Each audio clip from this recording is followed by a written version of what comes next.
Retro planets. पहली बात तो समझना पड़ेगा कि रेट्रो प्लैनेट होते क्या हैं, क्या वाकई में रेट्रो होते हैं या रेट्रो कोई एक टर्म है। तो एक बात समझ लीजिए, रेट्रो प्लैनेट कभी भी कोई भी प्लैनेट उल्टा नहीं चलता। राहु केतु हमेशा रेट्रो होते हैं, चंद्र और सूर्य कभी भी रेट्रो नहीं होते। बाकी जितने प्लैनेट्स हैं उनमें से कोई 1, 2, 3, 4 या अगर बहुत ही हुआ तो पांचों के पांचों प्लैनेट भी किसी किसी चार्ट में रेट्रो देखने को मिलते हैं।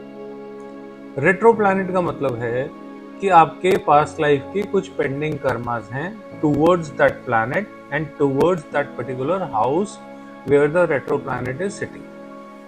आपने इन लोगों का कुछ ना कुछ पिछला कर्जा देना है, इसलिए इस जन्म में ये प्लैनेट रेट्रो आया है। ठीक है, जैसे मान लीजिए, अब इस चीज को आप लोग जो भी वीडियो देख रहे हैं उसको चार्ट में लगा के देखिएगा। मान लीजिए किसी का सैटर्न रेट्रो है, या एक एक्सपीरियंस शेयर करता हूं आप लोगों के साथ लाइव, जो मेरे किसी स्टूडेंट का है। मेरी वास्तु की क्लास चल रही थी, उसमें एक लड़का आया जो प्रॉपर्टी का काम करता था गुड़गांव में। उसका मंगल रेट्रो था। ठीक है जी। अब वो क्या उसकी शिकायत थी, वो ये कहता था, सर मेरे पास ऑफिस में जो भी लोग प्रॉपर्टी परचेज करने के लिए आते हैं वो एरिया का सर्वे मेरी गाड़ी में बैठ के घूम के करते हैं। प्रॉपर्टी के बारे में सारी जो नॉलेज है, उस एरिया के बारे में जो नॉलेज है, जो रिसर्च वर्क है, जो स्टडी है एक मकान खरीदने के समय में जो करनी होती है, तो जो रिसर्च वर्क करनी होती है, कस्टमर आता है और वो सारी रिसर्च वर्क जो है वो मेरे साथ करता है। वो आएगा, कस्टमर आएगा प्रॉपर्टी के लिए, तो गाड़ी में मेरी घूमेगा, तो पेट्रोल मैं डलवाता हूँ, अपनी गाड़ी में बैठा के उसको पूरा एरिया घुमाता हूँ, समझता है, देखता है। फिर वो समोसे मेरे यहाँ आके खाता है, टाइम मेरा गलाता है। लेकिन जब प्रॉपर्टी लेनी होती है तो वो बाजू वाले डीलर के पास से जाके प्रॉपर्टी ले लेता है, उससे नहीं लेता। कह रहा है मेरी समझ में ये बात नहीं आ रही कि ऐसा क्यों होता है। उसको लगा था कि शायद वास्तु का कोई इशू होगा, इसलिए वो वास्तु की क्लास में आया। लेकिन मैंने उससे एक बात पूछी कि आपके पास जब भी कोई आता है तो आप उसको अक्सर ये बात बोलते हो कि मैं आपके छोटे भाई जैसा हूं, मैं आपको गाइड कर रहा हूं, ब्रदरली गाइडेंस आपके लिए, मैं ये कर रहा हूं, ऐसा कर रहा हूं, ऐसा कर रहा हूं। और अगर कोई बड़ा आपसे आ जाता है तो आप कहते हो मैं आपका छोटे भाई जैसा हूं और आपको मैं ऐसे ऐसे गाइड कर रहा हूं, समझा रहा हूं, ऐसा कुछ बोलते हो आप। उसने बोला कि ये सर ना मेरा तकिया कलाम है, मेरे पास जो भी आता है मैं उसको कहता हूं मैं आपके छोटे भाई की तरह हूं या आप मेरे छोटे भाई की तरह हूं।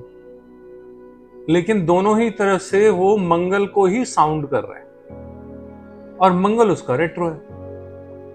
तो जब उसका मंगल ही रेट्रो है और वो बार बार मंगल के शब्दों को बोल बोल के एक्टिवेट कर रहा है, तो इसका मतलब है कि जो सामने वाला है उसका पिछले जन्म का आपके ऊपर कर्जा है, मंगल रेट्रो, और वो आपसे कुछ ना कुछ लेने आया है। तो आपका टाइम लेके जाता है, आपकी गाड़ी में घूम के जाता है, आपकी चाय पीता है, आपके समोसे खाता है, और जब प्रॉपर्टी लेनी होती है तो बाजू वाली दुकान से जाके ले लेता है, आपको कुछ नहीं मिलता। क्यों होता है ऐसा? क्योंकि आपने उसका देना था, तो वो आया, अपना हिस्सा थोड़ा सा लेके चला गया, लेकिन वो आपको देने कुछ आया ही नहीं था, तो वो आपको देगा कुछ नहीं। ऐसे लोगों को अक्सर मकान में, प्रॉपर्टी में जमीन सूट नहीं करती।